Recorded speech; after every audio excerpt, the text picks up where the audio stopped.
trabaho madali. Wala kang karapatang maliitin yung trabaho ng iba. Yung iba sasabihin, gwardiya lang naman yan, rider lang naman yan, construction worker lang naman yan, gasoline boy lang naman yan, fast food crew worker lang naman yan. Pucha, nagkaroon lang tayo ng maganda-gandang klase ng trabaho. Akala na natin kung sino na tayong entitled sa mundong to. Minamaliit natin yung mga taong mas mabababa yung sa atin.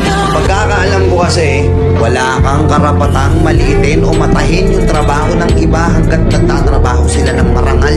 Walang trabahong madali. Lahat nagdadaan sa hirap. Lahat nagsasakripisyo. Kaya kung iniisip mong porket maganda-ganda yung trabaho at malaki-laki yung sinasahod mo, mamaliitin mo na yung mga trabaho ng mga taong nagtatrabaho na mas maliit yung sahod sa'yo. Mag-isip-isip ka.